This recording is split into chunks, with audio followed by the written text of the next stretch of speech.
Assalamualaikum warahmatullahi wabarakatuh. Semoga semua kebaikan terlimpah kepada kita semua. Amin ya rabbal alamin. Pada suatu hari, seorang ahli fikih merasa resah karena sebuah perkara hukum yang dihadapinya. Setelah berpikir yang cukup lumayan panjang, akhirnya dia memutuskan untuk menemui sang sufi yang bernama Abu Nawas, yang tentunya terkenal dengan kebijaksanaannya. Tanpa basa-basi, ahli fikih itu langsung menyampaikan keresahannya kepada Abu Nawas. "Wahai Abu Nawas, aku membutuhkan pertolonganmu. Aku ingin kamu memberikan fatwa mengenai keresahanku ini, Abu Nawas." "Ya, semoga engkau mendapatkan balasan dari Allah atas kebaikanmu," kata sang ahli fikih dengan nada penuh harap. Abu Nawas pun dengan tenang menjawab, "Memangnya keresahan apa yang kau hadapi? Katakan saja." "Jadi begini Abu Nawas, manakah yang lebih utama, berjalan di depan iring-iringan jenazah atau di belakangnya?" tanya ahli fikih itu penuh kekhawatiran. Abu Nawas pun tertawa kecil dan menjawab, "Wahai sang fikih, janganlah terlalu serius dan resah perihal urusan remeh-temeh seperti ini. Kalau begitu, fatwa apa yang bisa kau berikan padaku mengenai perkara ini, Abu Nawas?" desak ahli fikih itu, penasaran dengan jawaban Abu Nawas. Abu Nawas pun menjawab dengan senyum, "Ya, berjalanlah sesukamu, depan atau belakang, kanan atau kiri, itu semua sama saja. Yang penting kan kamu jangan menaiki keranda jenazahnya."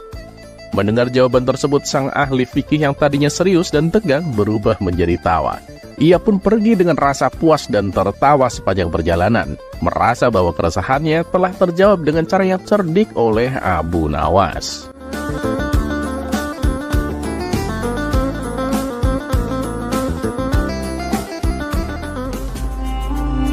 Kisah selanjutnya.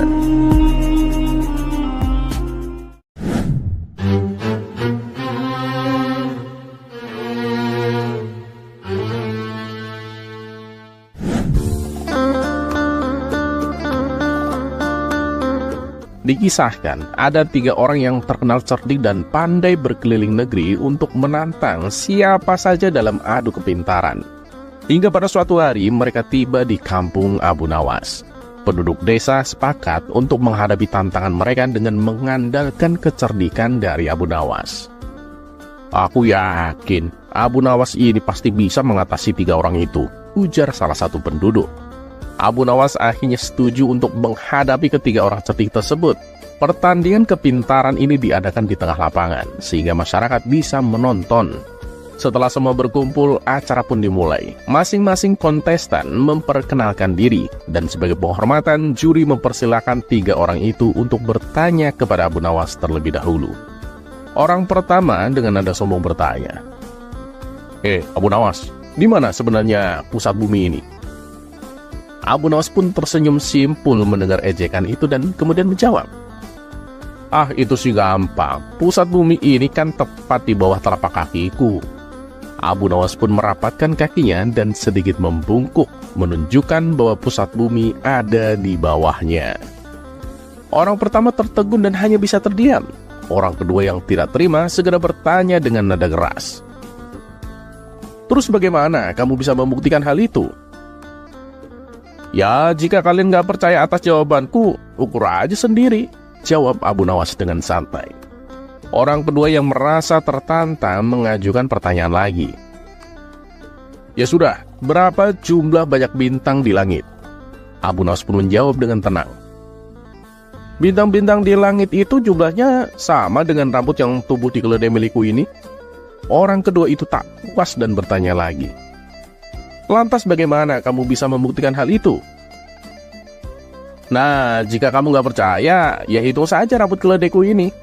Nanti kamu akan tahu kebenarannya," jawab Abu Nawas dengan nada bercanda. Orang kedua pun terdiam, tidak mau membalas argumen dari Abu Nawas. Sekarang giliran orang ketiga yang konon paling cerdas di antara mereka. Dengan sedikit sinis ia bertanya, "Tampaknya kamu tahu banyak mengenai keledai. Coba katakan padaku, berapa jumlah bulu di ekor keledaimu?" Abu Nawas pun tertawa dan menjawab, "Jumlah bulu di ekor keledaiku ini sama dengan jumlah rambut di janggutmu." Orang ketiga itu pun penasaran, "Terus bagaimana kamu bisa membuktikan hal itu?" Abu Nawas pun menjawab, Itu mudah saja. Cabut sehelai bulu di ekor keledaiku, terus aku akan mencabut sehelai rambut di janggutmu. Nah, kalau udah nyampe habis dan jumlahnya sama, maka yang kukatakan benar. Kalau tidak sama berarti aku keliru. Orang ketiga itu terkejut dan tidak mampu berkata apa-apa. Membayangkan rasa sakit jika harus mencabut rambut di janggutnya satu persatu. Akhirnya orang ketiga pun menyerah dan para penonton sepakat bahwa Abu Nawas adalah pemenangnya.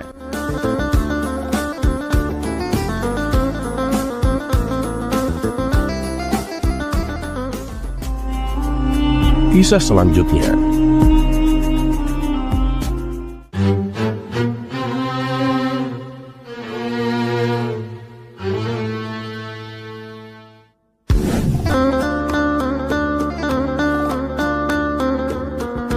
Konon di zaman Raja Harun ar-Rasyid, sebelum ada yang namanya toilet, mereka menggunakan sungai untuk buang hajat. Suatu ketika sang raja merasa perutnya sedang sakit dan sudah tidak bisa lagi untuk diajak kompromi. Seketika itu juga, Baginda Raja meminta para pengawal untuk mendampinginya ke sungai demi menuntaskan hajatnya.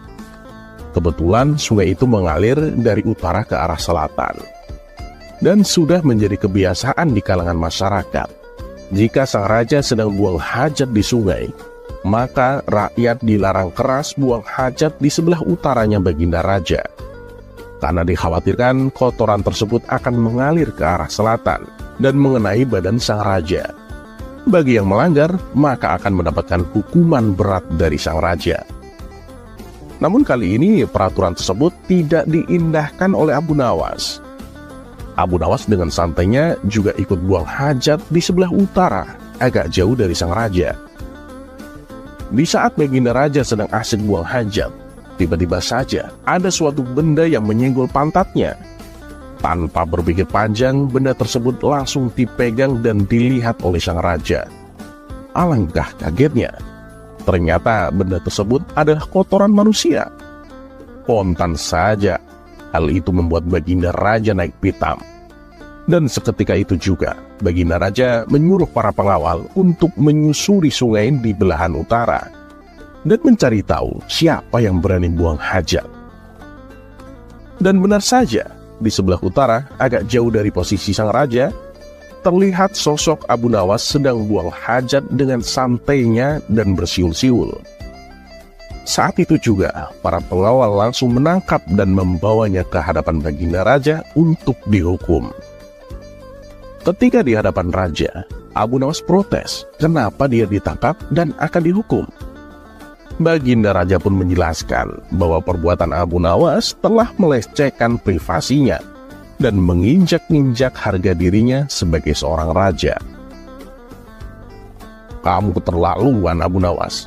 Berani-beraninya kamu buang hajat di sebelah utaraku. Kotoranmu mengenai badanku. Kamu harus menerima hukuman, Abu Nawas, bentak sang raja.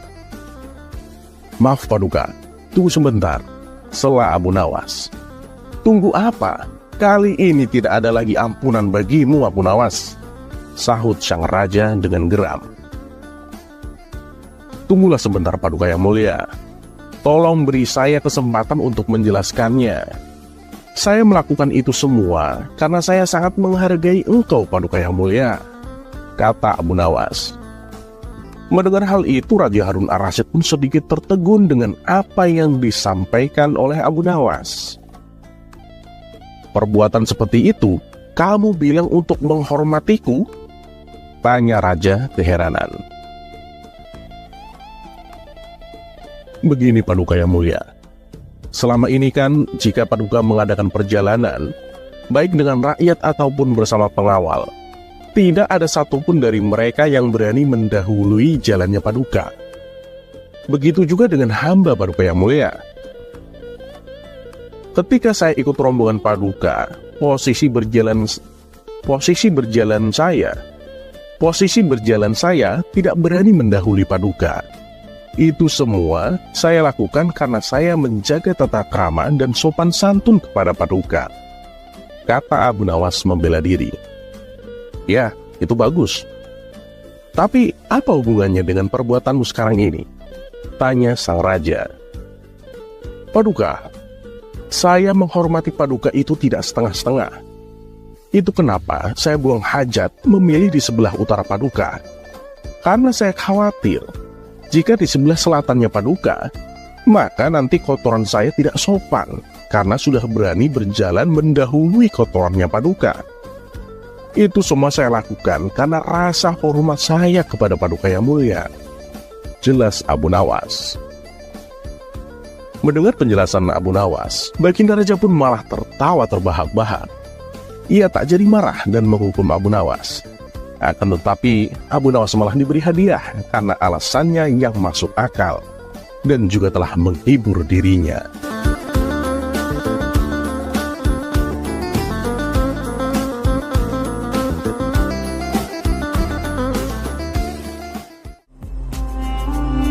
Kisah selanjutnya.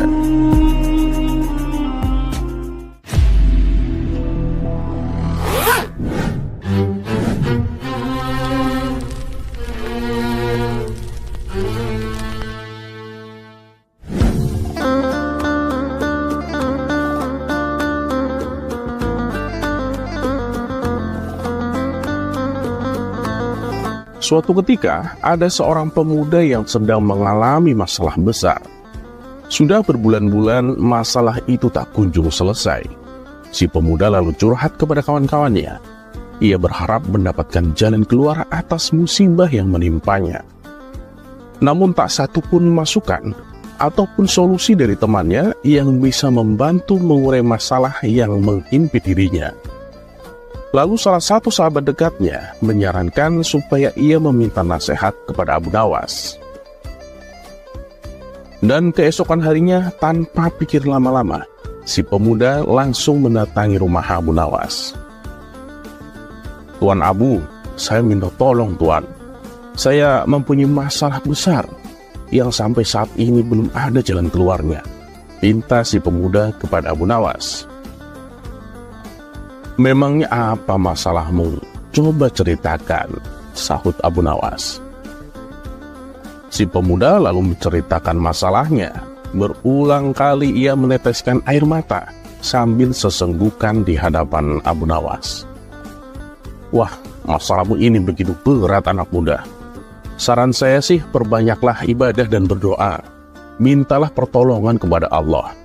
Dan sebagai bukti keseriusanmu, kamu sebaiknya menyatakan sebuah nadar. Insya Allah, Allah akan membukakan jalan untukmu, tutur Abu Nawas. Baiklah Tuan Abu, saya akan bernazar. Bila masalah saya terpecahkan, saya akan menjual rumah. Dan dari hasil penjualan tersebut, akan saya sedekahkan semuanya kepada fakir miskin, balas si pemuda. Hari demi hari berganti, setelah si pemuda mengucapkan nazarnya, ia mendapatkan banyak saran-saran yang bisa membantunya menyusun sebuah tindakan dan solusi bagi permasalahannya. Dan akhirnya, seiring berjalannya waktu, permasalahan yang dulu menghimpitnya kini telah sirna. Suatu malam, saat si pemuda itu memasuki kamar sholatnya, ia melihat sebuah tasbih tergeletak di atas sajadah. Benda itu mengingatkannya pada malam yang pedih, di mana saat itu ia tenggelam dalam doa dan mengucapkan nazarnya. Oh iya, aku harus melunasi nazarku. Kenapa aku begitu pelupa? Batin si pemuda. Sejak itu, ia ingin segera menunaikan nazarnya. Ia merasa itu sebuah janji kepada diri sendiri dan Tuhan yang harus ia penuhi. Ia tak ingin mengkhianati janjinya sendiri. Ia tak mau menjadi orang yang munafik. Akan tetapi ia mempunyai sebuah masalah. Saat hendak menunaikan nazarnya, ia merasa jika rumahnya ia jual dan uang hasil penjualan itu ia berikan seluruhnya kepada fakir miskin, alangkah sayangnya. Ia pun menyesal kenapa dulu terlalu bersemangat mengucapkan nazar. Seharusnya ia tak bernazar menjual rumah. Seharusnya ia menazarkan barang lain yang lebih kecil harganya. Akan tetapi ia sudah kadung bernazar. Si pemuda berusaha memutar otak agar bisa mengurangi kerugian akibat nazarnya yang tak mungkin ditariknya kembali. Setelah beberapa lama berpikir, ia menemukan sebuah ide. Ia akan menjual rumahnya dengan harga 1 dinar. Itu harga yang sangat murah. Selain itu, ia juga akan menjual kucing yang menempati rumah tersebut dengan harga 10.000 dinar. Jadi bagi siapa saja yang ingin membeli rumahnya, maka harus pula membeli kucing. Itu sudah paket yang tak bisa dipisahkan. Tak lama setelah penjualan itu diumumkan, datanglah seorang pembeli yang tanpa menawar membeli paket jual rumah dan kucing tersebut. Sang pembeli menyerahkan uang sebesar 10.000 1 dinar. Dan sehari setelah jual beli dilakukan, si pemuda segera menunaikan nazarnya dengan membagikan uang 1 dinar sebagai hasil penjualan rumahnya kepada fakir miskin. Sementara itu, uang hasil penjualan kucing yang bernilai 10.000 dinar menjadi miliknya utuh dan ia simpan rapat-rapat.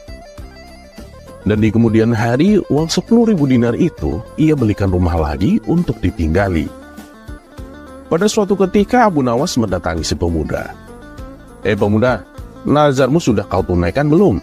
Tanya Abu Nawas. Oh, sudah Tuan Abu.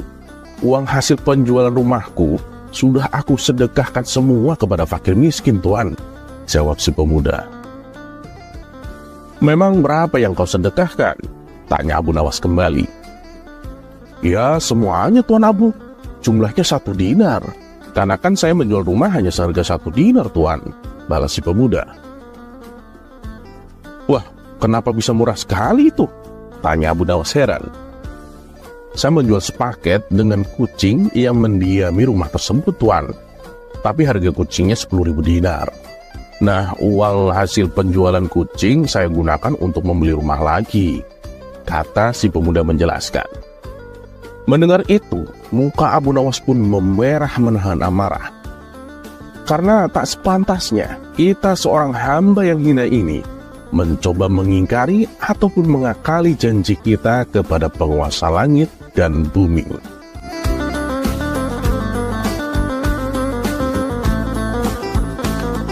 Terlepas apakah cerita ini adalah cerita fiksi atau kenyataan, teruslah berbuat kebaikan. Karena ketahuilah, kita mungkin tahu berapa umur kita sekarang, tapi tak ada yang tahu berapa sisa umur kita.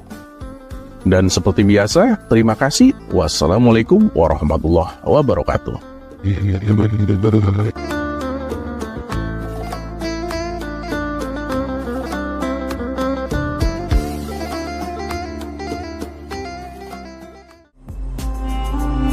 Kisah selanjutnya.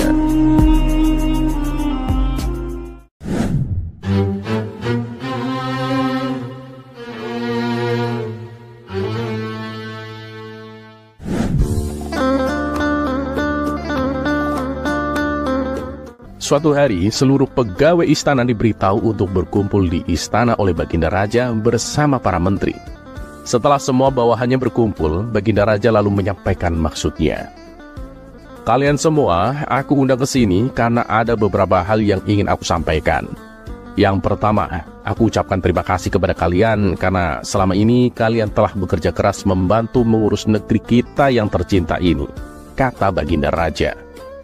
Dan yang kedua, hari ini adalah hari jadi negeri kita. Sebagai tanda terima kasihku, kalian semua akan mendapatkan hadiah. Lanjutnya, mendengar hal itu para menteri bersorak kegirangan. Terima kasih Paduka yang mulia, kata salah seorang menteri. Di tengah suasana penuh kegembiraan, tiba-tiba salah satu menteri bertanya, Paduka yang mulia, bukankah Abu Nawas juga sering membantu menangani masalah yang ada di dalam negeri kita? Dia juga sering menghibur Paduka. Tapi kenapa dia tidak diundang Paduka? Seketika Baginda Raja tersadar bahwa dirinya hampir saja melupakan seseorang yang sangat dikaguminya.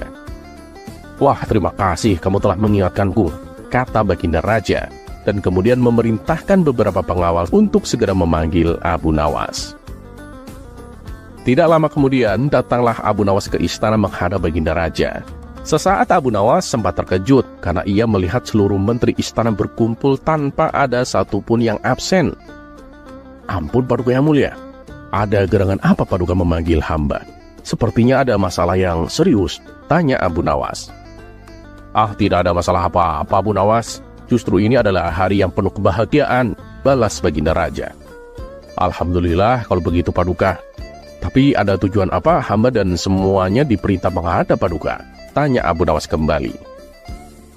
Baginda Raja lalu memberitahu bahwa ia akan memberikan hadiah kepada semua menteri, termasuk Abu Nawas. Hadiah tersebut sebagai wujud terima kasih kepada orang-orang yang telah berjasa ikut andil mengurus negeri dan rakyatnya. Kemudian Baginda Raja mengajak Abu Nawas dan semua menteri memasuki ruangan besar yang penuh perhiasan emas. "Saat ini, kuhadirkan kepada kalian sebuah kebebasan sampai waktu yang telah aku tentukan. Silahkan, peganglah harta yang besar yang ada di dalam ruangan ini. Dan apa yang berhasil kalian pegang akan menjadi milik kalian," titah Baginda Raja. Spontan, para menteri berhamburan mencari sesuatu yang disenangi masing-masing, berebut menyentuh perhiasan paling besar agar bisa menjadi miliknya. Sementara itu, Abu Nawas hanya terdiam. Ia sama sekali tidak ikut memperebutkan hadiah dan tetap berdiri di samping Baginda Raja. Melihat hal itu, Baginda Raja bertanya, "Abu Nawas, kenapa kamu diam saja? Kamu tidak butuh hadiah emas?" Ditanya seperti itu, tanpa diduga, Abu Nawas tiba-tiba memeluk Baginda Raja erat-erat hingga Baginda Raja hampir tidak bisa bergerak. Baginda Raja berontak sekuat tenaga dan akhirnya Abu Nawas terpental jatuh. Saat itu pula terdengar suara pengumuman bahwa waktu yang ditentukan telah habis dan seluruh menteri terlihat masing-masing memegang beberapa perhiasan emas yang berhasil didapatkannya. "Emas yang ada di tangan kalian sepenuhnya adalah milik kalian. Silakan dibawa pulang," kata Baginda Raja. Maka satu persatu menteri mohon undur diri dan pamit pulang. Begitu juga dengan Abu Nawas yang mohon pamit kepada Baginda Raja. "Tunggu Abu Nawas, aku masih ada urusan denganmu," ucap Baginda Raja. Baginda Raja lalu menanyakan kepada Abu Nawas perihal tingkah anehnya yang tiba-tiba memeluk dirinya. "Maaf Paduka yang mulia, semua menteri Paduka itu adalah orang-orang yang bodoh. Mereka lebih memilih beberapa harta Paduka. Padahal jika mereka memilih Paduka, niscaya mereka akan memiliki semua harta itu," jawab Abu Nawas. "Aku melihat semua harta Paduka sangat aku sukai, hingga rasanya sayang sekali jika aku hanya memilih salah satunya. Maka aku memeluk Paduka agar Paduka menjadi milikku, dan aku bisa memiliki semuanya," imbuknya sambil tersenyum. "Maksudmu bagaimana Abu Nawas?" tanya Baginda Raja kebingungan. "Begini Paduka yang mulia, kebanyakan manusia bodoh di dunia ini lebih memilih harta dunia ketimbang pemilik sejatinya, yaitu Allah SWT. Banyak manusia berlomba-lomba hanya untuk mendapatkan sebagian kecilnya saja. Padahal kalau dia mau memilih dan memiliki Allah, niscaya bukan hanya semuanya yang ada di muka bumi ini yang akan menjadi miliknya, melainkan Allah pun akan menjadi miliknya. Jika Allah telah menjadi miliknya, semuanya akan ia dapatkan. Itulah alasan mengapa hamba memeluk Paduka. Dengan begitu, hamba telah memiliki Paduka, dan kini Paduka menjadi milikku, juga termasuk istana dan harta seisinya," papar Abu Nawas sambil tertawa kecil. "Kamu memang cerdik Abu Nawas," puji Baginda Raja. "Ya sudah, sebagai hadiahnya aku persilahkan kamu untuk memilih sendiri hadiah sebanyak yang kamu inginkan." Akhirnya tanpa bersusah payah, Abu Nawas bisa mendapatkan hadiah emas yang lebih banyak daripada menteri-menteri istana.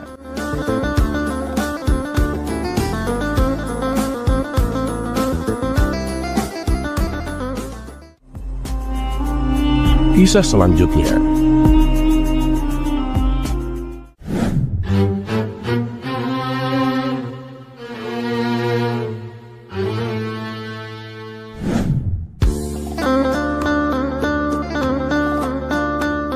Masyarakat kota Baghdad sudah mengenal Abu Nawas sebagai penyelesai segala masalah, baik permasalahan yang bersangkutan dengan hukum ataupun hanya sekedar masalah keamanan dan kenyamanan kota Baghdad. Kebanyakan dari mereka yang ingin menyelesaikan masalah dengan cepat selalu datang ke Abu Nawas, karena Abu Nawas pasti bisa menemukan solusinya saat itu juga. Berbeda jika mereka melapor kepada Tuan Hakim, prosesnya akan lama.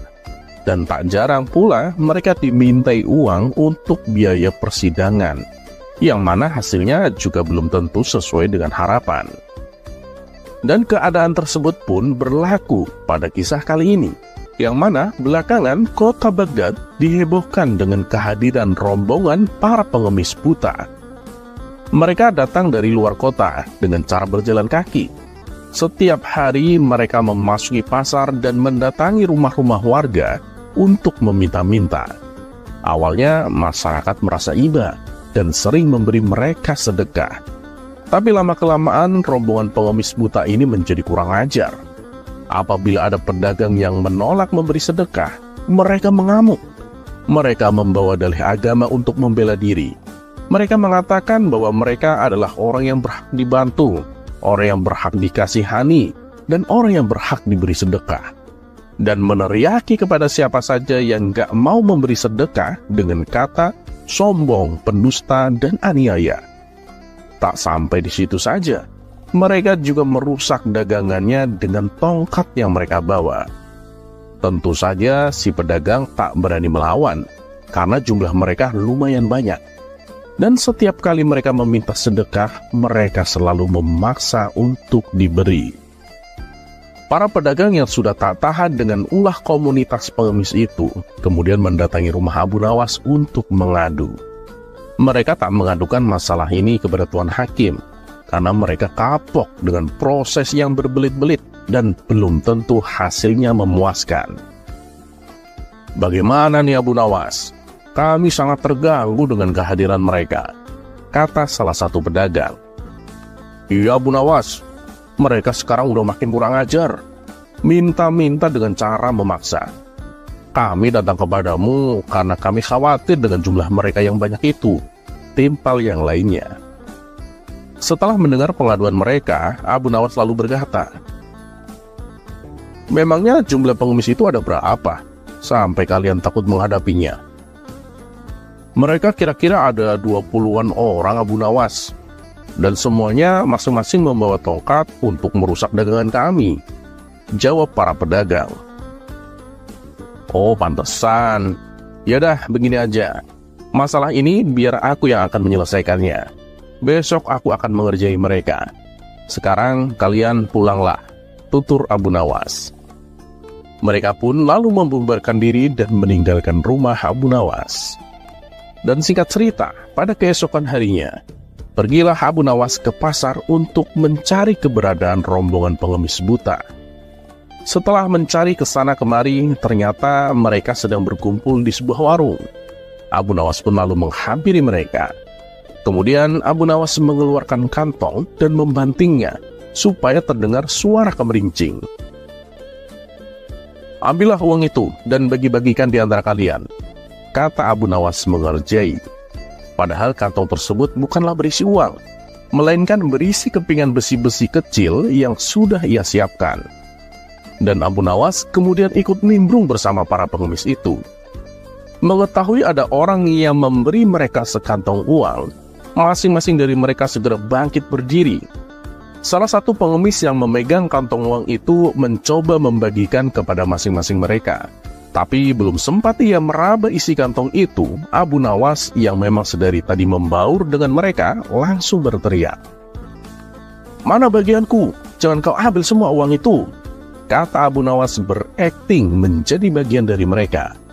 Kemudian Abu Nawas membuat keributan dengan mencoba merebut kantong uang itu. Pengemis yang lain pun karena tak ingin bagiannya hilang, mereka langsung ikut-ikutan berebut sambil berteriak, "Berikan hakku, mana bagianku?" Yang lainnya pun menimpali, "Jangan ambil bagianku, berikan padaku." Karena situasi semakin tidak kondusif, Abu Nawas pun mundur, berdiri tak jauh dan menyaksikan kegaduhan itu. Mereka pun saling dorong hingga terjadi perkelahian di antara mereka. Mereka saling memukul dengan tongkatnya masing-masing. Karena sudah tersulut emosi, mereka tak lagi memperebutkan kepingan-kepingan besi yang disebarkan oleh Abu Nawas. Mereka hanya ingin menghajar satu sama lain. Sementara Abu Nawas yang sedari tadi menyaksikan hal itu tak kuasa menahan tawanya. Akibat peristiwa itu, mereka pun tak lagi bersatu.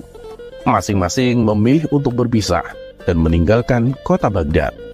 Sejak saat itulah, mereka tak lagi menginjakan kakinya di kota Baghdad, dan para pedagang di pasar pun kini merasa tenang.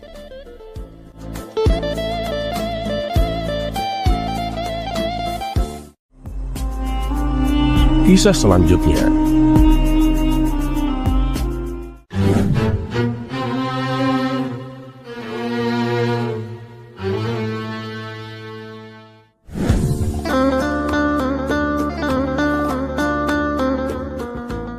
Kisah Abu Nawas tak ada habisnya untuk diceritakan hingga kapanpun. Seperti pada kisah kali ini, kecerdikan Abu Nawas dalam menyelamatkan rajanya dari rongrongan dan kudeta para pengkhianat. Selidik punya selidik, ternyata yang telah melakukan pengkhianatan adalah para menteri raja sendiri.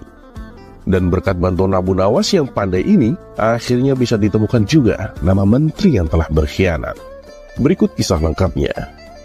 Pada suatu hari di kerajaan yang dipimpin oleh Raja Harun Ar-Rasyid telah terjadi huru-hara.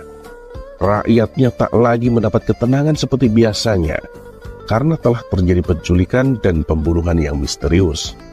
Raja dan para prajuritnya akhirnya mengetahui bahwa huru-hara tersebut bukan datang dari musuh, melainkan dari dalam istana sendiri yang diotaki oleh para menterinya. Namun sayangnya Raja sangat kesulitan untuk mencari siapa yang bersekongkol terhadap tindakan penculikan dan pembunuhan tersebut. Karena dia melihat bahwa para menterinya semuanya taat kepadanya. Maka dari itulah dipanggillah Abu Nawas yang dikenal memiliki otak yang cerdas. Akhir-akhir ini aku gelisah Abu Nawas. Seolah ada seseorang yang hendak mengkudetaku. Apa ada yang salah dengan kepemimpinanku? Tanya Raja kepada Abu Nawas. Ampun beribu, ampun Baginda. Apa yang bisa hamba lakukan untuk membantu? Tanya Abu Nawas. Begini Abu Nawas, berilah cara kepadaku untuk menguji kesetiaan para menteriku, kata Raja dengan iming-iming hadiah. Baiklah Paduka, berilah waktu hamba sehari saja agar bisa memikirkan caranya, ujar Abu Nawas sambil beranjak meninggalkan rajanya. Dan setibanya di rumah, Abu Nawas berpikir keras untuk menemukan cara yang terbaik dan terjitu. Karena kelelahan, Abu Nawas pun akhirnya tertidur dengan lelapnya. Pada keesokan harinya, ketika ia hendak sholat subuh, ia menemukan sorban yang berbau tidak sedap. Sorban itu memang telah lama tak dicuci oleh istrinya, mungkin ada sekitar 5 tahunan. Dan dari situlah Abu Nawas menemukan cara jitu untuk menguji kesetiaan para menteri kerajaan. Setelah sholat subuh, Abu Nawas pun segera bergegas menuju istana kerajaan untuk menghadap Raja Harun Ar-Rasyid. Abu Nawas meminta sang raja untuk bersandiwara, seolah telah memiliki sorban sakti. Raja Harun pun setuju dan melakukan apa yang diperintahkan oleh Abu Nawas. Setelah itu, maka dikumpulkanlah kelima menterinya untuk menghadap. Di hadapan para menteri itu, Raja mengatakan bahwa ia telah mendapat hadiah berupa sorban sakti, hasil pemberian dari kerajaan lain. Dan salah satu kesaktian sorban itu adalah bisa menentukan masa depan kerajaan di masa yang akan mendatang. Wahai para menteriku, cobalah bantu aku untuk menentukan masa depan negeri ini, titah Baginda Raja. Bagaimana caranya, wahai Baginda? Tanya salah seorang menteri.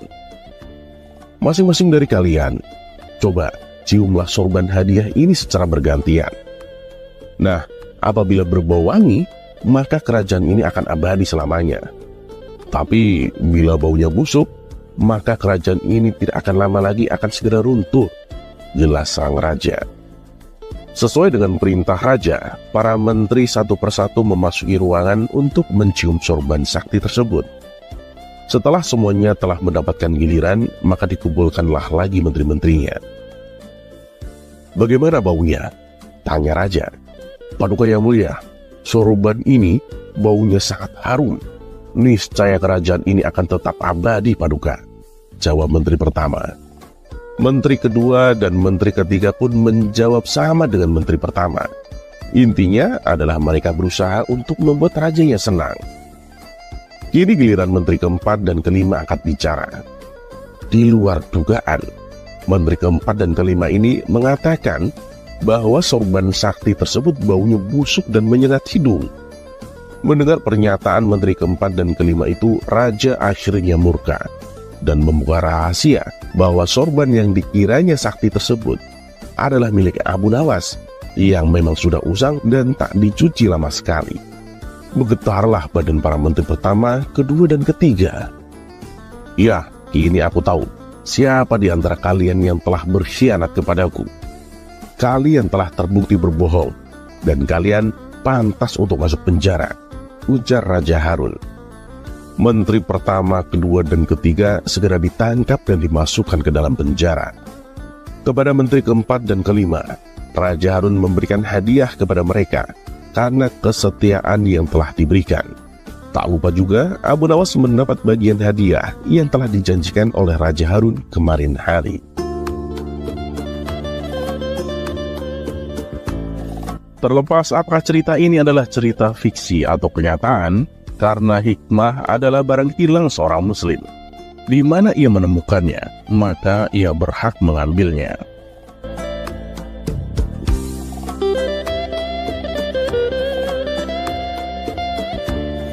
Dan satu yang harus selalu kita tahu, bahwa Allah Subhanahu wa Ta'ala tidak pernah menjanjikan bahwa langit itu selalu biru, bunga selalu mekar, dan mentari selalu bersinar. Tapi ketahuilah bahwa Dia selalu memberi pelangi di setiap badai, senyum di setiap air mata, berkah di setiap cobaan, dan jawaban di setiap doa.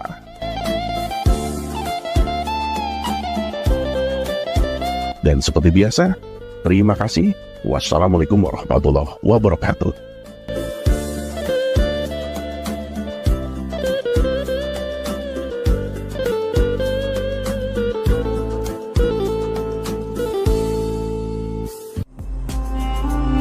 Kisah selanjutnya.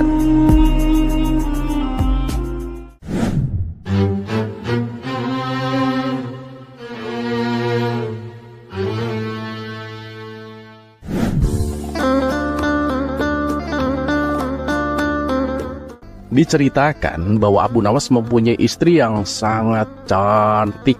Bagaimana tidak, istrinya adalah kembang desa yang pernah menjadi rebutan di kampungnya. Meskipun sudah diperisti oleh Abu Nawas, para pria masih saja menggodanya.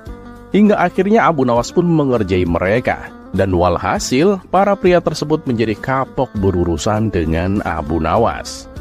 Ternyata kejadian itu terulang kembali. Kala itu ada seorang saudagar kaya dari negeri seberang datang ke kota Baghdad untuk berniaga.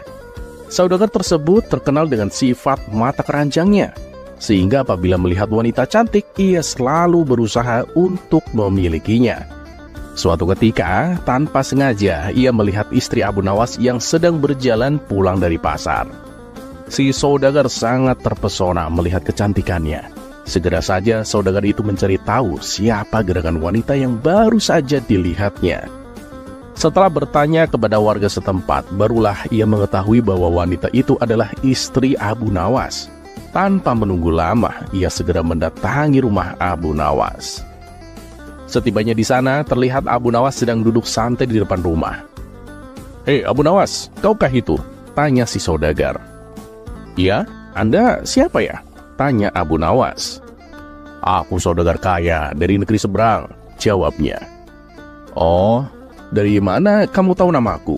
Sedangkan aku tidak mengenalmu. Dan ada keperluan apa datang kemari?" tanya Abu Nawas. "Begini Abu Nawas, aku perhatikan kehidupanmu susah. Rumahmu juga kecil dan jelek. Aku punya tawaran menarik untukmu supaya hidupmu menjadi kaya," kata si saudagar. "Oh ya? Apa itu tawarannya?" tanya Abu Nawas kembali. "Istrimu kan cantik Abu Nawas. Nah, kalau kamu bersedia menceraikannya, aku pasti akan menikahinya. Dan jangan khawatir, sebagai imbalannya aku akan memberikan emas sebesar berat badan istrimu," kata si saudagar. Mendengar hal itu, Abu Nawas menjadi emosi dan ingin segera memukulnya. Namun ia berusaha menahan emosinya. Abu Nawas pun hanya terdiam sembari menarik nafas. "Bagaimana Abu Nawas? Kamu masih bingung? Ya sudah, begini saja. Bagaimana kalau emasnya aku beri 2 kali lipat dari berat badan istrimu? Tanya si saudagar. Menyadari tamunya adalah saudagar mata keranjang, muncullah ide di benak Abu Nawas untuk mengerjainya. Kemudian ia berkata kepada si saudagar, "Aku sih setuju-setuju saja, tapi tunggu ya." "Wah, bener Abu Nawas. Terus aku mesti nunggu nyampe kapan?" tanya si saudagar tak sabar.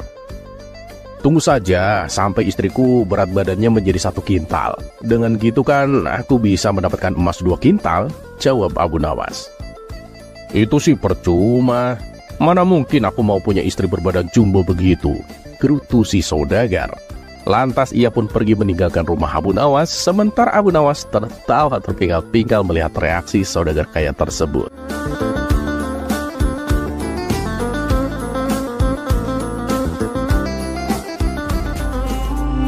Kisah selanjutnya.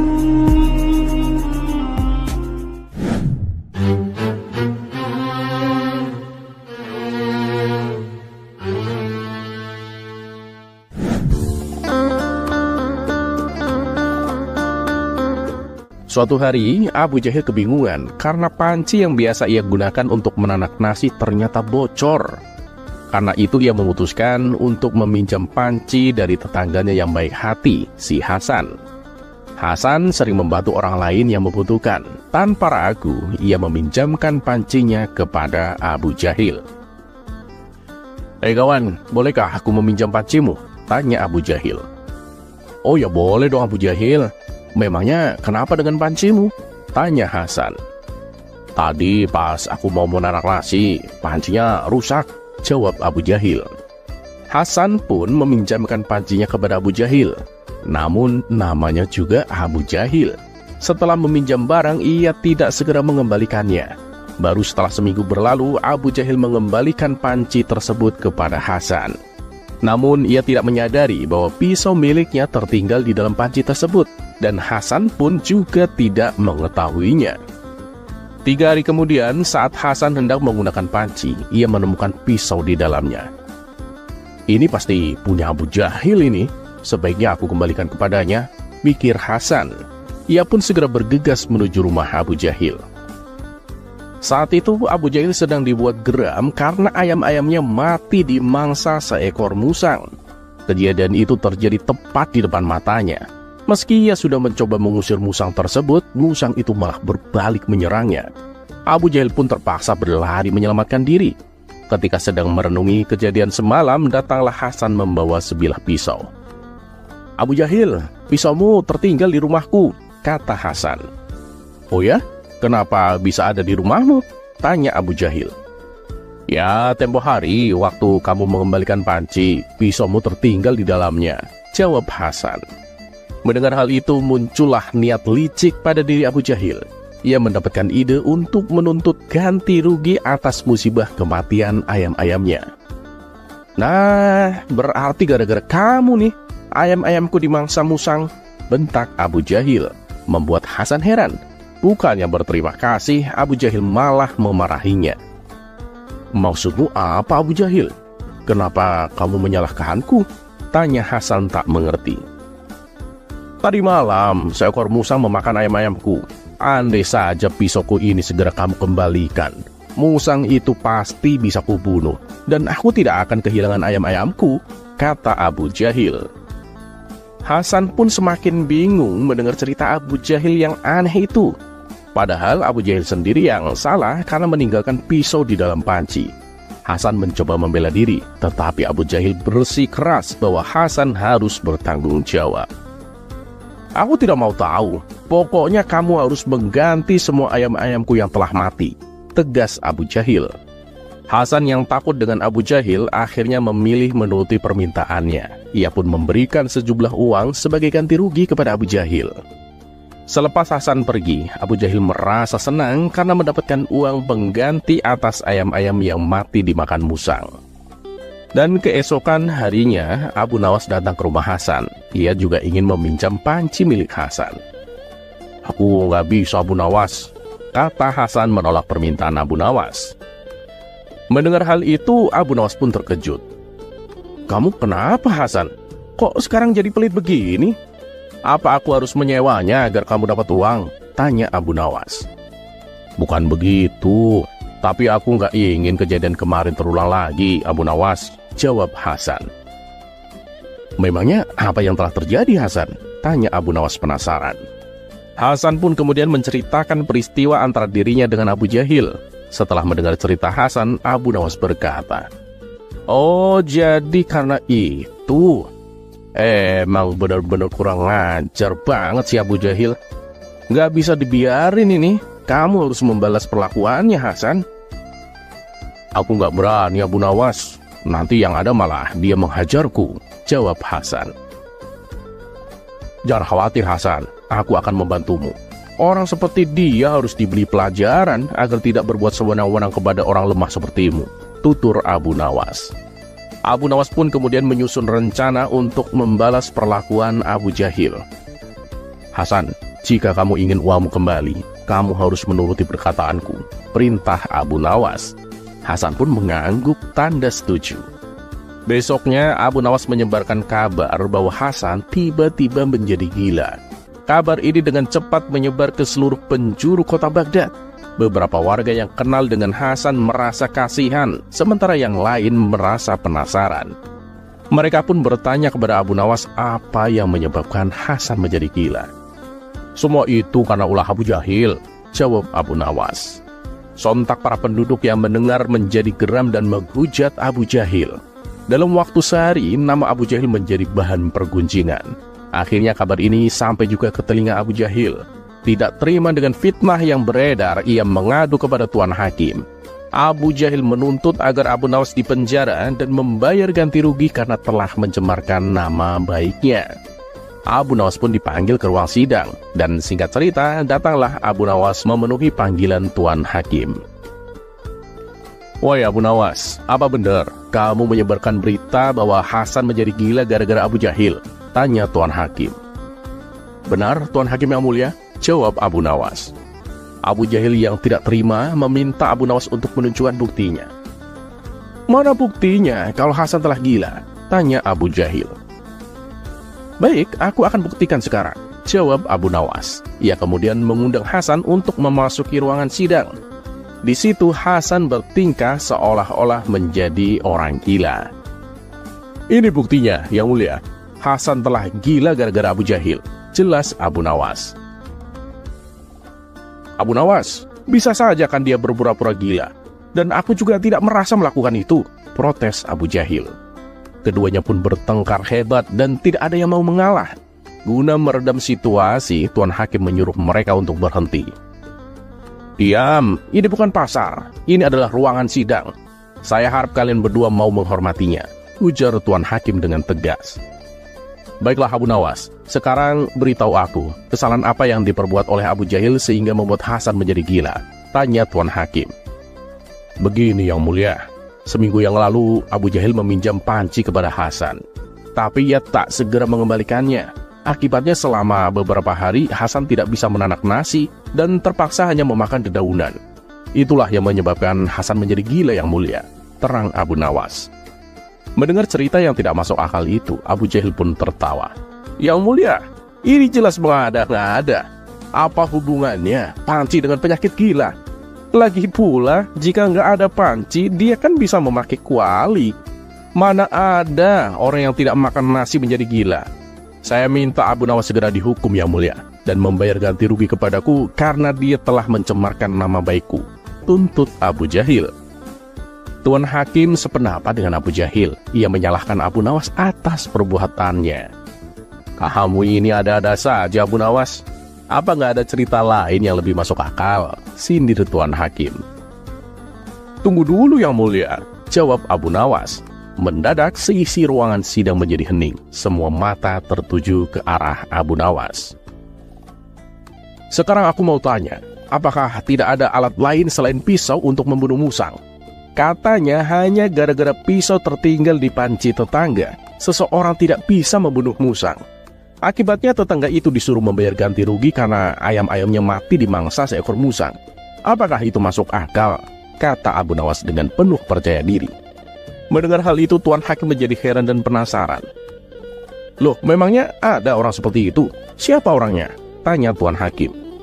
Itu dia orangnya, Yang Mulia, jawab Abu Nawas sambil menunjuk ke arah Abu Jahil. Seketika Abu Jahil pun menjadi gemetaran dan wajahnya menjadi pucat pasi. Apa benar begitu Abu Jahil? Tanya Tuan Hakim dengan sorot mata yang tajam. Dengan mulut terbata-bata, Abu Jahil pun menjawab, Benar Yang Mulia. Kemudian Hasan yang tadinya berpura-pura gila langsung menceritakan kepada Tuan Hakim tentang perbuatan Abu Jahil. Ia menceritakan semuanya dari awal hingga akhir, termasuk rencana Abu Nawas untuk membalas perlakuan Abu Jahil. Lalu Tuan Hakim mengalihkan pandangannya kepada Abu Jahil. Hei Abu Jahil, perbuatanmu itu sangat keterlaluan. Kamu telah menindas orang yang lemah. Sekarang kamu pilih, dihukum penjara 1 tahun atau mengembalikan uang Hasan dengan jumlah 2 kali lipat, tegas Tuan Hakim. Akhirnya dengan terpaksa Abu Jahil pun memilih mengembalikan uang Hasan 2 kali lipat. Berkat bantuan akal cerdik Abu Nawas, Hasan mendapatkan kembali uangnya. Bahkan jumlahnya menjadi 2 kali lipat. Sejak saat itu Abu Jahil tidak lagi berani berbuat sewenang-wenang kepada Hasan.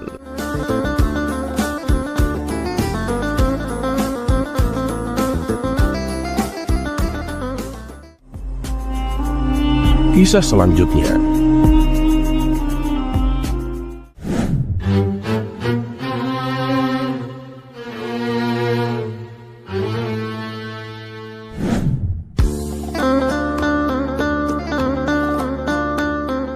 Abu Nawas terkenal sebagai seorang sufi yang penuh canda tawa. Di samping ilmu agamanya yang memang lebih tinggi daripada orang pada umumnya, sehingga ia disebut sebagai ulama, ia juga tak jarang memberikan candaan-candaan kepada kawan-kawannya. Bahkan Abu Nawas mendapat tugas khusus dari Baginda Raja Harun ar-Rasyid untuk menjadi penghibur dirinya dengan cerita-cerita konyolnya. Tapi juga bukan hanya sekali 2 kali, candaan Abu Nawas yang berlebihan dan kelewat batas, sehingga membuat beberapa orang, khususnya ulama, tidak sejalan dengan Abu Nawas. Setelah sebelumnya Abu Nawas diajari tentang etika oleh seorang ulama sufi, yaitu bagaimana seharusnya seseorang berbicara agar tidak menyakiti lawan bicaranya. Ini Abu Nawas juga membuat seorang petapa suci gregetan. Ia ingin menyadarkan Abu Nawas akan tingkah konyolnya. Menurutnya, apa yang dilakukan Abu Nawas tidaklah mencerminkan manusia yang memiliki etika moral kesopanan. Dia juga ingin menunjukkan bahwa keyakinan yang dianutnya selalu mengedepankan etika norma kesopanan. Tujuan si petapa suci melakukan hal itu tidak lain dan tidak bukan supaya Abu Nawas tertarik dan mengikuti keyakinannya. Maka berangkatlah si petapa suci itu ke rumah Abu Nawas. Dan sesampainya di sana, ia langsung mengetuk pintu rumahnya. Ketika Abu Nawas membukakan pintu, ia terkejut melihat seorang petapa suci datang berkunjung. Lalu Abu Nawas mempersilahkan masuk dan menanyakan maksud tujuan kedatangannya. Si petapa suci secara terang-terangan mengatakan bahwa dirinya ingin mengajari Abu Nawas tentang etika norma sopan santun dalam bermasyarakat. Wahai Abu Nawas, di dalam agamaku penuh dengan cinta kasih, dan memuliakan orang lain adalah suatu keharusan, kata petapa suci. Begini Tuan, meskipun Anda itu seorang non-muslim, tapi saya tetap akan menghormati keyakinan Anda. Dan saya juga tetap akan memuliakan Anda sebagai tamu saya, balas Abu Nawas.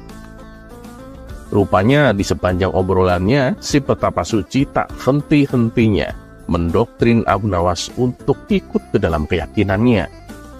Melihat gelagat yang seperti itu, Abu Nawas malah menggunakan kesempatan tersebut untuk mengerjai si petapa suci, tentunya dengan cara yang konyol. Oh iya Tuan, bagaimana kalau kita makan dulu? Tawar Abu Nawas. Wah, ide bagus itu. Kebetulan aku juga sudah lapar, balas petapa suci. Abu Nawas selalu membawakan 2 piring kosong dan 1 nampan yang berisi 2 daging, di mana kedua daging tersebut yang satu berukuran kecil dan satunya lagi berukuran besar. Kemudian Abu Nawas memberikan piring kosong untuk petapa suci dan untuk dirinya. Setelah itu, Abu Nawas mengambilkan daging kecil ditaruh di piringnya si Pertapa Suci. Sedangkan untuk dirinya adalah daging yang besar. Bukan begitu cara yang benar Abu Nawas. Itu nggak sopan dan nggak beretika, tutur si Pertapa Suci. Loh, berarti caraku ini salah? Tanya Abu Nawas berpura-pura. Iya Abu Nawas, salah itu. Nah, makanya tujuanku ke sini untuk mengajarimu bagaimana cara yang benar menghormati seorang tamu, jawab si Pertapa Suci. Memang gimana caranya Tuan? Apa yang akan Tuan lakukan jika Tuan menjadi saya? Tanya Abu Nawas. Begini caranya Abu Nawas. Pertama, aku akan mengambilkan daging yang besar untukmu, kata si Pertapa Suci. Abu Nawas pun mengambil daging besar dan ditaruh di piringnya sendiri. Lalu aku akan mengambil daging yang kecil untuk diriku sendiri, kata si Pertapa Suci melanjutkan. Abu Nawas juga mengambil daging yang kecil dan menaruhnya di piringnya si Pertapa Suci. Oh, jadi begini. Ayo Tuan, silakan dimakan, ucap Abu Nawas sambil menyodorkan. Sementara Abu Nawas langsung memakan daging besar yang berada di piringnya, si Pertapa Suci terpaksa hanya mendapatkan daging kecil untuk dimakannya. Dan setelah selesai makan, Abu Nawas berkata, kok sepertinya ada yang aneh ya Tuan? Bukankah tadi hasilnya sama saja dengan yang aku lakukan di awal? Celetuk Abu Nawas. Menyadari dirinya masuk perangkap Abu Nawas, si Pertapa Suci itu hanya bisa diam, tak mengatakan sepatah kata pun. Tak berapa lama, Abu Nawas kembali berkata, oh iya Tuan, apakah Anda tahu etikanya makan? Tanya Abu Nawas. Oh, itu sangat mudah. Pertama, tentu aku akan memanjatkan syukur atas rizki yang aku dapatkan. Nah, setelah itu, aku memakannya dengan perlahan dan mengunyahnya dengan mulut tertutup, jawab si Pertapa Suci. Waduh, yang Anda lakukan itu salah Tuan, balas Abu Nawas. Loh, salah kenapa? Itu kan sudah sesuai etika dan norma cara menghormati sebuah makanan, ujar si Pertapa Suci tak terima. Jelas saja itu salah Tuan. Harusnya Anda teliti dulu apakah makanan yang Anda dapatkan itu dari cara yang halal atau cara yang haram. Bila Tuan memakan makanan yang haram, dengan 1000 adab sekalipun, itu tidak akan memberikan manfaat sama sekali. Makanan haram justru hanya akan menyebabkan hati menjadi hitam, jelas Abu Nawas. Merasa dirinya dipermainkan Abu Nawas, si Pertapa Suci akhirnya pamit pulang dan pergi meninggalkan rumah Abu Nawas.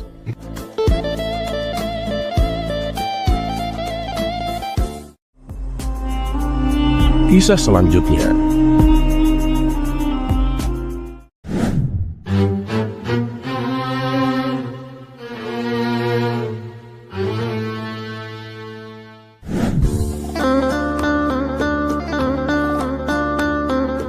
Dikisahkan ada sebuah negeri yang sangat memuliakan Abu Nawas. Rakyat negeri tersebut menganggap Abu Nawas sebagai ulama sufi yang sangat alim. Bahkan rajanya sendiri sangat mengidolakannya. Hingga suatu hari Abu Nawas memutuskan untuk pergi ke negeri tersebut dengan tujuan untuk menyadarkan mereka bahwa dirinya hanyalah manusia biasa yang tidak luput dari kesalahan dan dosa, serta meminta agar mereka tidak berlebihan dalam memuliakannya. Setibanya di negeri itu, Abu Nawas disambut dengan sangat meriah. Penduduk memujanya dan memperlakukannya dengan penuh penghormatan. Abu Nawas dipersilakan untuk masuk ke rumah salah satu warga, di mana sudah tersedia berbagai hidangan istimewa.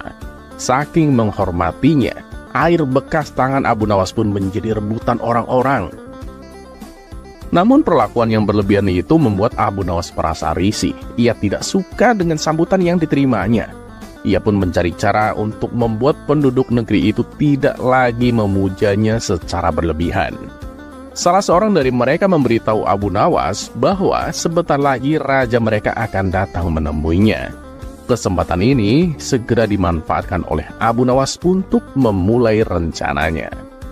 Tidak lama kemudian, datanglah sang raja dan memasuki rumah tempat Abu Nawas berada. Sang raja ingin menyambut Abu Nawas dengan mengajaknya ke istana. Namun saat raja memasuki rumah, Abu Nawas tetap melanjutkan makannya tanpa menunjukkan perhatian sedikit pun. "Mana Abu Nawas?" tanya sang raja.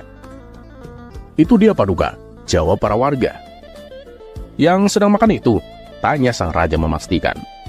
"Benar Paduka yang mulia," jawab mereka. Melihat sikap Abu Nawas yang tampak tidak menghormati dirinya, sang raja pun menjadi tersinggung dan emosi. "Orang seperti dia tidak punya kebaikan sedikit pun," kata sang raja dengan marah. Lalu ia meninggalkan rumah tersebut. Setelah sang raja pergi, Abu Nawas berkata, "Segala puji bagi Allah yang telah membuat raja pergi dari tempat ini sambil mencelaku." Perkataan Abu Nawas ini membuat para penduduk menjadi jengkel.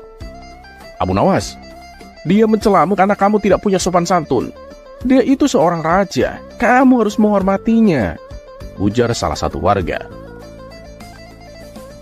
"Ketahuilah Abu Nawas, bila saja kamu mau menghormati raja kami, tentu kami akan lebih memuliakanmu. Sekarang kami sudah tidak peduli lagi denganmu. Kami tidak lagi menaruh rasa hormat kepadamu," kata warga lain menimpali. Dan sejak saat itu, penduduk negeri tersebut tidak lagi memuja Abu Nawas secara berlebihan.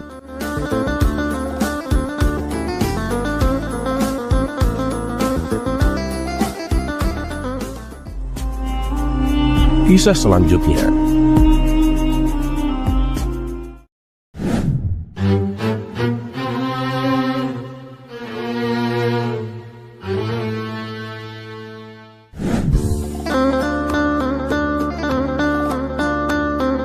Selain terkenal usil dan kocak, Abu Nawas juga dikenal sebagai orang yang sangat dermawan. Hal ini sudah diketahui oleh baginda raja, baik dari para menterinya maupun dari orang-orang terdekatnya. Namun, baginda raja belum puas jika dirinya tidak melihatnya secara langsung. Akhirnya pada suatu hari baginda raja memutuskan untuk menguji seberapa dermawannya Abu Nawas. Baginda raja menyamar sebagai pengemis dengan mengenakan pakaian compang-camping, sehingga dirinya tidak dikenali oleh orang lain termasuk Abu Nawas. Tanpa ada pengawal yang mendampingi, baginda raja berjalan menuju tempat Abu Nawas. Ketika baginda raja menemukan Abu Nawas tengah duduk sendirian di pinggir jalan, ia pun segera menghampirinya. "Wahai tuan, apakah engkau tahu di mana aku bisa menemukan Abu Nawas? Aku ingin bertemu dengannya," tanya baginda raja yang menyamar sebagai pengemis. Abu Nawas yang tidak menyadari bahwa lelaki di depannya adalah baginda raja sempat kaget dan bertanya, "Untuk apa kamu ingin bertemu dengannya?" "Aku ingin meminta sedekah kepadanya, tuan," jawab baginda raja. Abu Nawas hanya terdiam, mengamati dengan seksama sosok pengemis di hadapannya. "Minta sedekah, tapi kok pilih-pilih orang? Apa maksudnya?" pikir Abu Nawas. Setelah beberapa lama, Abu Nawas pun mulai menyadari bahwa lelaki di depannya adalah rajanya sendiri. Menyadari penyamaran baginda raja, Abu Nawas pun memutuskan untuk mengerjainya. "Oh, jadi kamu ingin bertemu dengan Abu Nawas? Aku bisa mengantarkanmu kepadanya. Dia itu orang yang terhormat. Kamu nggak bisa menjumpainya di sini. Namun jika kamu beruntung, aku bisa membantumu menemukannya," ucap Abu Nawas. "Oh ya? Bagaimana aku bisa menemukannya, tuan?" tanya baginda raja. "Kamu bisa menemukannya di dekat istana. Katanya sih dia sering berkumpul di sana dan sering dimintai pendapat oleh baginda raja," jawab Abu Nawas. "Lalu bagaimana aku bisa mengenalinya, tuan?" tanya baginda raja kembali. "Kamu gak usah khawatir tentang itu. Ketika kamu berdiri di dekatnya, dia pasti akan tahu siapa kamu. Dan satu hal lagi, kamu jangan meminta sedekah kepadanya," kata Abu Nawas. "Loh, kenapa? Apakah dia pelit?" tanya baginda raja. "Oh, bukan pelit. Karena orang yang meminta lebih kaya darinya, jadi dia tidak akan memberimu sedekah," jawab Abu Nawas. "Kalau begitu, sia-sia dong aku mencari Abu Nawas," ujar baginda raja berpura-pura kecewa. "Bukan sia-sia, tapi mana ada sih raja mengemis kepada rakyatnya? Cobalah cari cara yang lebih bermartabat, Paduka," jawab Abu Nawas. Mendengar jawaban itu, baginda raja tersadar bahwa penyamarannya telah terbongkar. Ia pun langsung pergi meninggalkan Abu Nawas dengan senyum kecil di wajahnya. menyadari bahwa kecerdikan Abu Nawas selalu saja mengalahkan rencananya.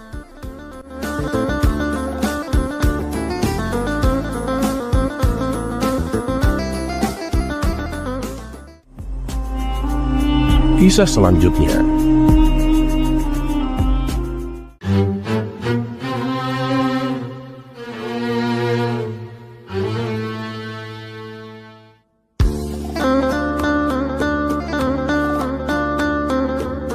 Diceritakan pada suatu ketika, Abu Nawas tampak sedang menggali tanah di belakang rumahnya. Karena cuaca saat itu sedang cerah, ditambah lagi matahari bersinar begitu menyengat. Keringat pun mengalir deras membasahi sekujur tubuhnya. Tapi yang membuat heran, ketika tanah tersebut sudah digali, ia pindah posisi dan menggali tanah yang baru di sampingnya. Tuan Hamid yang kebetulan melintas melihat perbuatan Abu Nawas yang aneh ini. Ia pun memberanikan diri menghampiri dan bertanya kepadanya. "Ya Abu Nawas, sebenarnya apa yang sedang kamu lakukan?" Abu Nawas kemudian menjawab, "Aku sedang mencari kuburan yang hilang, Tuan." Sontak Tuan Hamid terkejut mendengarnya. "Kuburan? Kuburan siapa, Abu Nawas?" tanya Tuan Hamid penasaran. "Kuburan uang dinarku, Tuan," jawab Abu Nawas. "Tempo hari aku mengubur beberapa uang dinar di sini, tapi aku lupa, Tuan. Tepatnya di mana ya?" katanya melanjutkan. "Loh, kok bisa? Harusnya ketika kamu akan mengubur uang, berilah tanda, supaya mudah mencarinya," tutur Tuan Hamid. "Sudah kok, Tuan. Waktu aku menguburnya ada awan di atasnya. Tapi sekarang awan itu nggak ada lagi. Pasti ada yang mindahin ini. Udah pasti nih, Tuan. Ada orang yang syirik sama saya ini," ujar Abu Nawas. Mendengar jawaban Abu Nawas tersebut, Tuan Hamid hanya terdiam. Namun dalam hatinya ia mengumpat, "Ada-ada saja Abu Nawas," katanya dalam hati.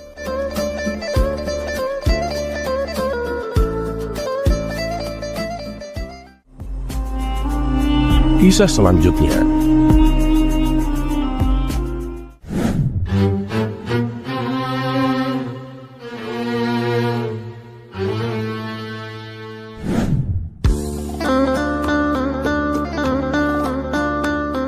Sungguh sebuah kisah yang sangat unik dari seorang sufi yang cerdik, Abu Nawas.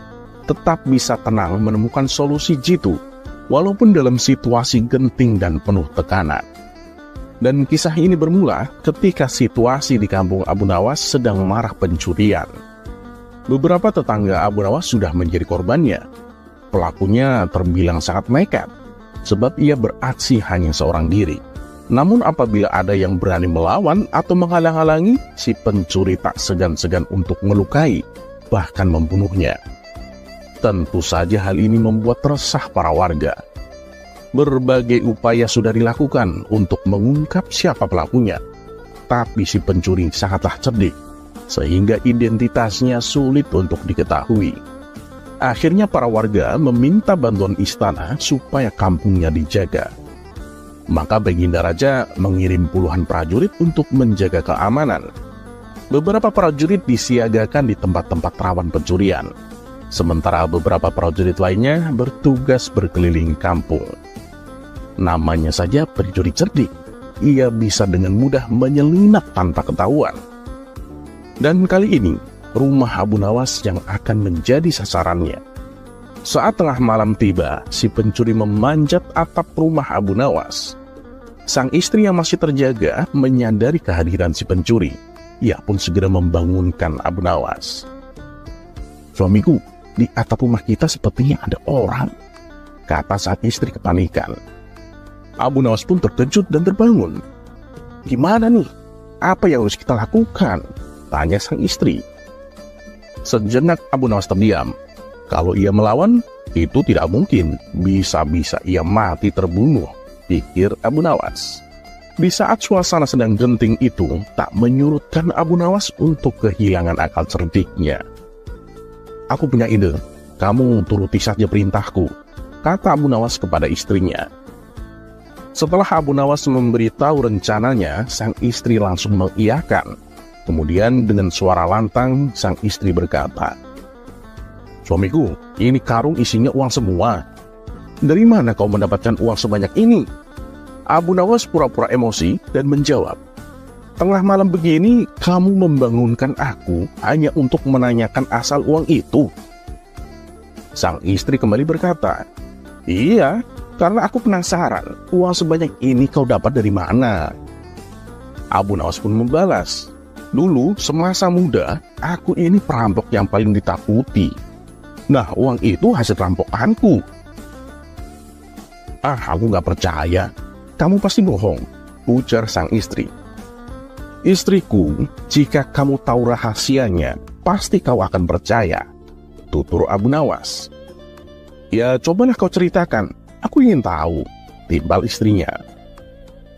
"Aku akan kasih tahu, tapi kamu jangan bilang siapa-siapa. Kalau sampai rahasia ini didengar oleh orang, apalagi kalau si pencuri sampai dengar, dia bisa menggasak semua uang kita," ujar Abu Nawas.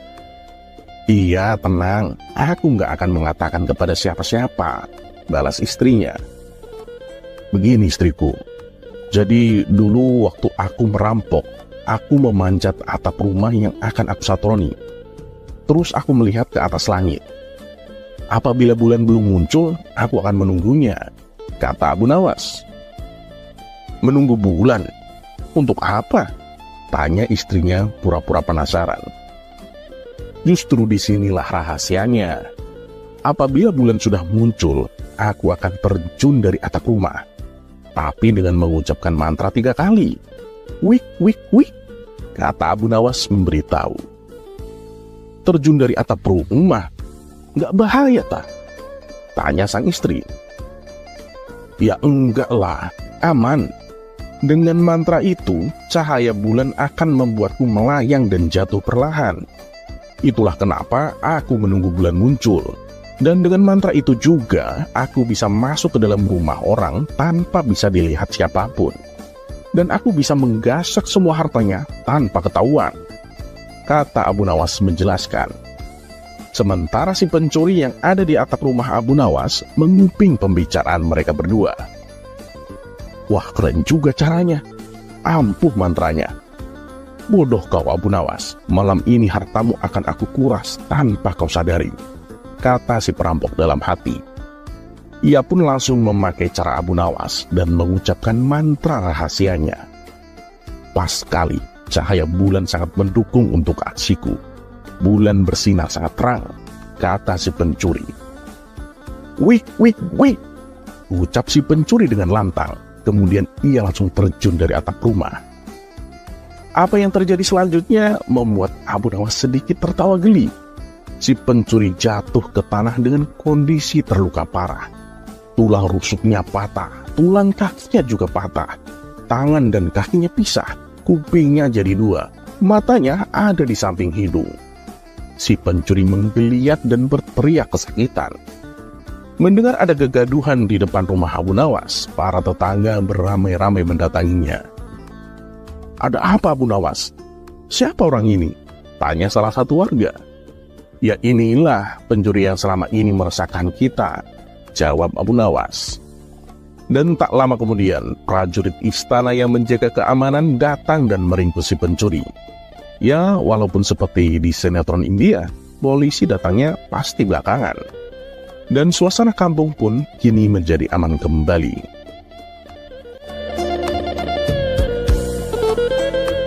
Terlepas apakah cerita ini adalah cerita fiksi atau kenyataan, sebagai seorang yang beriman, sudah seharusnya kita tidak berbuat sesuatu yang merugikan orang lain, baik itu kecil maupun besar. Karena sebaik-baiknya manusia itu adalah yang bermanfaat untuk sekitarnya. Semoga bermanfaat. Dan seperti biasa, terima kasih. Wassalamualaikum warahmatullahi wabarakatuh.